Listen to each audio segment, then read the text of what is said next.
বন্ধুরা, সপ্তাহের প্রথম দিনের খেলার খবরে আমি মৌসুমী রয়েছি আপনাদের সঙ্গে। শুরু করছি আজকের খেলা আর খেলা। ফুটবলের ডায়েরি নিবেদন করছে সংবাদ প্রতিদিন। আইএসএল জট খোলার জন্য ফেডারেশনের 3 সদস্যের কমিটির মিটিং শুরু হয়েছে।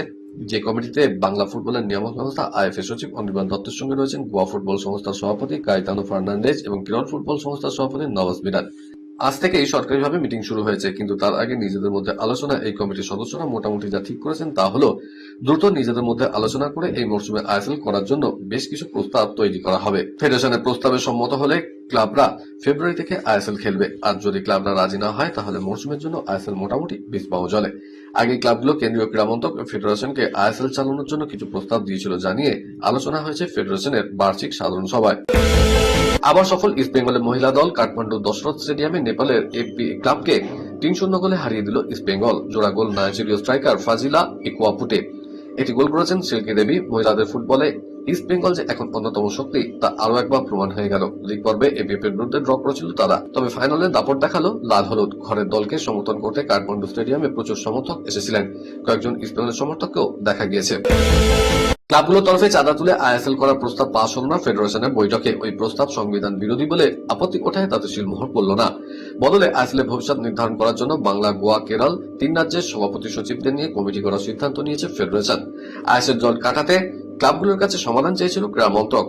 ক্লাব জোটের তরফে একটি প্রস্তাব দেওয়া হয় ফেডারেশনকে। লিগ পরিচালনা পূর্ণ সত্ত্ব এবং মালিকানা চেয়ে কেন্দ্রীয় ক্রীড়া মন্ত্রকের কাছে প্রস্তাব পেশ করেন 12টি ক্লাবের সম্মিলিত জোট। প্রতিটি ক্লাবের তরফে বার্ষিক 10 কোটি টাকা ফেডারেশনকে দিয়ে আইএসএল আয়োজন করতে চেয়েছিল ক্লাবগুলো। ইস্ট বেঙ্গল বাদে আইএসএল এর সমস্ত ক্লাবই ওই প্রস্তাবে সই করে। ক্লাবগুলো জানায় লিগের পরিচালনা পূর্ণ সত্ত্ব তাদের হাতেই থাকবে। ফেডারেশনের বার্ষিক সাধারণ সভায় এই প্রস্তাব উঠতেই আইএফএ সচিব অনির্বাণ দত্ত বলে দেন, এভাবে লিগের সত্ত্ব ক্লাবের হাতে তুলে দেওয়া যায় না। এই প্রস্তাব সংবিধান বিরোধী। এমন কোন প্রস্তাব আনা হোক যাতে সংবিধান মেনে লিগ আয়োজন করা যায়। তাতে মোহনবাগানের প্রতিনিধি বিনয় চোপড়া বলেছেন, আমরা লিগ দখল করতে আসিনি, আইএসএল করার জন্য কেউ আগ্রহ দেখাচ্ছিল না, তাই এই প্রস্তাব দেওয়া হয়েছিল। ফেডারেশন তাহলে বিকল্প ব্যবস্থা করুক। ক্রিকেটের ডায়েরি প্রকাশ্যে এসেছে 2026 সালে টি-20 বিশ্বকাপের জন্য ভারতের স্কোয়াড। 15 সদস্যের এই স্কোয়াডের সবচেয়ে বড় চমক শুভমান গিলের বাদ পড়া। টেস্ট ও ওডিআই দলে অধিনায়ক হওয়ার পরে ভবিষ্যতের কথা ভেবে টি-20 ভারতীয় দলে সহ অধিনায়ক করা হয়েছিল গিলকে, কিন্তু সেই ক্রিকেটারকেই বিশ্বকাপের স্কোয়াড থেকে বাদ দেওয়ার প্রশ্ন উঠেছিল কে হবেন ভারতের ভাইস ক্যাপ্টেন।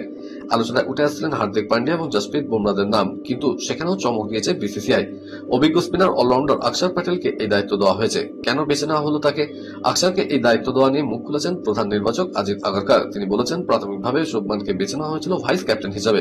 যেহেতু ও দলে নেই তাই কাউকে এই দায়িত্ব পালন করতেই হতো। আগে যখন শুভমান শুধু টেস্ট ক্রিকেট খেলেছিল, টি-20তে অংশ নিচ্ছিল না, সেই সময় টিমের ভাইস ক্যাপ্টেন ছিলেন অক্ষর, তাই বিশ্বকাপেও ওকে দায়িত্ব দেওয়া হলো।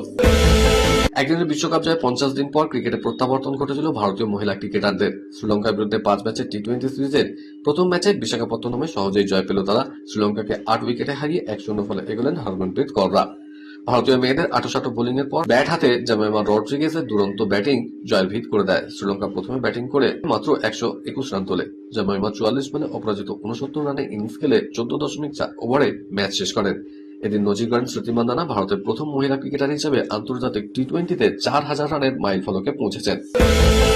বিশ্ব টেস্ট চ্যাম্পিয়নশিপে অস্ট্রেলিয়ার দাপট অব্যাহত। অ্যাডিলেডে অ্যাশেজের তৃতীয় টেস্টে ইংল্যান্ড 82 রানে হারিয়ে ইতিমধ্যে সিরিজ জিতে গিয়েছে তারা। বাকি আরো দুটো টেস্ট অ্যাডিলেডে জয়ের ফলে বিশ্ব টেস্ট চ্যাম্পিয়নশিপে পয়েন্ট তালিকায় শীর্ষে নিজেদের জায়গা আরো মজবুত করেছে তারা। আরো খারাপ অবস্থা রয়েছে ইংল্যান্ডের। 6 টেস্টে 6টিতেই জিতেছে অস্ট্রেলিয়া। তাদের পয়েন্ট 72, পয়েন্টের শতাংশ 100। এই পয়েন্টের শতাংশের উপরে নির্ভর করে শীর্ষ 2 দল টেস্ট বিশ্বকাপের ফাইনাল খেলে। অস্ট্রেলিয়া যেভাবে এগোচ্ছে তাতে খুব অঘটন না ঘটলে 2027 সালের ফাইনালে তাদের খেলার কথা। তৃতীয় স্থানে রয়েছে গতবারের চ্যাম্পিয়ন দক্ষিণ আফ্রিকা। পাকিস্তানের মাটিতে 2 টেস্টের একটিতে জিতেছে তারা, হেরেছে একটাতে। তারপর ভারতের মাটিতে 2টো টেস্টেই টেম্বা ওয়াবুনা হারিয়েছে ভারতকে, ফলে তাদের পয়েন্ট এখন 36, পয়েন্টের শতাংশ 75। 3 নম্বরে রয়েছে নিউজিল্যান্ড। দাদারা পারলেও ভাইরা পারল না। পাকিস্তানের কাছে অনূর্ধ্ব-19 এশিয়া কাপ ফাইনালে লজ্জার হার টিম ইন্ডিয়ার। অনূর্ধ্ব-19 এশিয়া কাপ ফাইনালে ভারতকে 191 রানে হারিয়ে চ্যাম্পিয়ন হল পাকিস্তান। ভারতের ইনিংস মাত্র 26.2 ওভারে শেষ হয়ে যায়। পুরুষদের সিনিয়র এশিয়া কাপে সূর্যকুমার যাদবের নেতৃত্বে ভারত পাকিস্তানকে হারিয়ে চ্যাম্পিয়ন হয়েছিল। এবার অনূর্ধ্ব-19 এশিয়া কাপে ভারত ভালো ফর্মে ছিল। গ্রুপ স্তরে তারা পাকিস্তানকে 90 রানে পরাস্ত করে। আসন্ন বিজয় হাজারে ট্রফিতে মুম্বাইয়ের হয়ে মাঠে নামবেন প্রাক্তন ভারত অধিনায়ক রোহিত শর্মা। আগামী 24শে ডিসেম্বর থেকে শুরু হচ্ছে এবারের বিজয় হাজারে ট্রফি। সেই সময় এনসিআর সিনিয়র নির্বাচন কমিটির চেয়ারম্যান সঞ্জয় পাতিল বললেন, জাতীয় দলে খেলা না থাকলে ঘরোয়া ক্রিকেটে রোহিতদের খেলতে দেখা যাবে।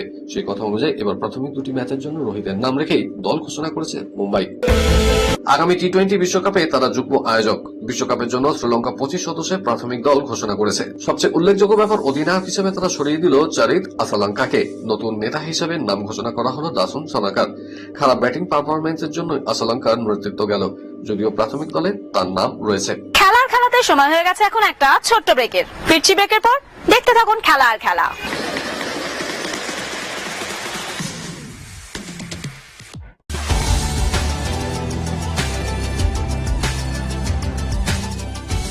কেআরকে নিউজ মিডিয়া প্রযোজিত সাপ্তাহিক বিনোদন অনুষ্ঠান বিনোদন.com দেখুন প্রতি শনিবার ঠিক রাত 10:25 আপনাদের প্রিয় চ্যানেল ভিশনে।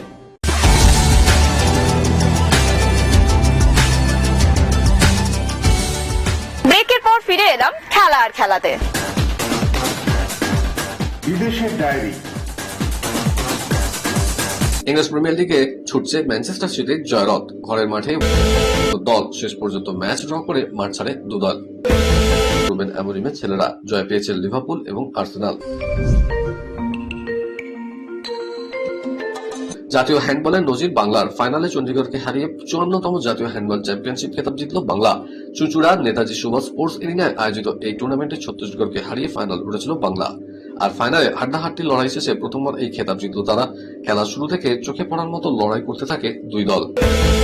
আইপিএল এ মিনি নিলাম মিটতে এবার রয়্যাল চ্যালেঞ্জার্স বেঙ্গালুরুর বিরুদ্ধে অভিযোগ আনলেন কেকেআর কোচ অভিষেক নায়ার। জানিয়েছেন, আরসিবি শুধুই কেকেআর খেলোয়াড়দের টার্গেট করে। ঘটনার সূত্রপাত ভেঙ্কটেশ আয়ারকে নিয়ে। প্রাথমিকভাবে আয়ারকে দলে নিতে বেশ কিছু উদ্যোগ নিয়েছিল নাইট শিবির, কিন্তু শেষ মুহূর্তে নিলাম থেকে 7 কোটি টাকায় তাকে দলে নেয় আরসিবি, যা নিয়ে বেশ কিছুটা ক্ষুব্ধ আয়ার। তবে এই প্রথম নয়, এর আগের মৌসুমেও একই ঘটনা ঘটেছিল বেঙ্গালুরু এই ফ্র্যাঞ্চাইজিটি। সে কারণেই তার দর উঠে যায় 24 কোটি টাকা। যদিও শুধু ভেঙ্কটেশ একাই নন, কেকেআর এর ফিল সল্ট এবং সুরেশ শর্মাকেও দলে নিয়েছে আরসিবি। 10 জনে ভিরাইয়ালকে 2-0 গোলে হারালে রাফিনা স্পটকি 55% শেয়ার নিয়ে দলের মূল মালিকানা রয়েছে কিং খানের সংস্থার হাতে। তাদের হাতে 55% শেয়ার রয়েছে। আসলে ফ্র্যাঞ্চাইজিতেই বিনিয়োগ হবে বলে ভিনদেশের লিগে দল কেনার ক্ষেত্রে ওই পরিকল্পনা বাস্তবায়িত করার জন্য নমুনা ইনভেস্টমেন্ট ব্যাংকে মধ্যস্থতাকারী হিসেবেও নিয়োগ করতে চলেছে মেহতা গ্রুপ। কলকাতার ডায়েরি। ভারতের প্রাক্তন অধিনায়ক রোহিত শর্মা পছন্দের তালিকায় 1 নম্বর উইকেট রক্ষক হিসেবে বাংলার ঋদ্ধিমান সাহাকে রাখলেন। ক্রিকেট জীবনে উইকেট রক্ষক মহেন্দ্র সিং ধোনি এবং ঋষভ পন্থের সঙ্গে বেশিরভাগ সময়টা খেলেছেন। তবু ধোনি এবং ঋষভকে পছন্দের তালিকায় না রেখে ঋদ্ধিমানের প্রতি তার আনুগত্য প্রকাশ পেয়েছে। রোহিতের মতে নিখুঁত উইকেট কিপিং হিসেবে অবশ্যই ঋদ্ধিমানকে রাখা উচিত বলেই তিনি মনে করেন। রোহিতের মতে কোনোভাবেই উইকেট রক্ষক হিসেবে ঋদ্ধিমান সাহাকে ছোট করে দেখার কোনো জায়গা নেই। নিঃসন্দেহে তিনি অনেকের থেকে এগিয়েই রয়েছেন। রঞ্জি ট্রফিতে শুরুটা ভালো হয়েছে, এখনো পর্যন্ত গ্রুপ সোর্সে রয়েছে বাংলা। সৈয়দ মুস্তাক আলী টি-20তেও আশা জাগিয়ে শেষমেশ ব্যর্থ। লক্ষ্মীরতন শুক্লার টিমের এখন লক্ষ্য বিজয় হাজারে ট্রফি। আগামী 24শে ডিসেম্বর থেকে যে টুর্নামেন্ট শুরু হচ্ছে সেখানে বাংলার অধিনায়ক অভিমন্যু ঈশ্বরন, দলে আছেন মোহাম্মদ শামিও। শামিকে প্রথম 3 ম্যাচে পাওয়া যাবে কিনা সেটা নিয়ে চূড়ান্ত অনিশ্চয়তা ছিল। শামি রঞ্জিতে খেলেছিলেন, টি-20 সমস্ত ম্যাচে খেলেছেন। যে দল ঘোষণা হয়েছে তাতে শামি আছেনই, পাশাপাশি মুকেশ কুমার এবং আকাশদীপও রয়েছেন। ওয়ানডে দলে কামব্যাক করতে শামির পাখি চোখ হবে এখন এই টুর্নামেন্ট। চতুর্থ পেসার হিসেবে আছেন সায়ন ঘোষ। টিমের সুযোগ পেয়েছেন তরুণ পেসার রবি কুমার। গত কয়েক বছর ধরে ধারাবাহিকভাবে ভালো বোলিং করছেন তিনি। এবার অনূর্ধ্ব 23 টিমের হয়ে রবির পারফরমেন্স যথেষ্ট ভালো। খেলা আজকের মতো এই পর্যন্তই। আবার দেখা হবে আগামীকাল ঠিক এই সময় এই চ্যানেলে। টাটা।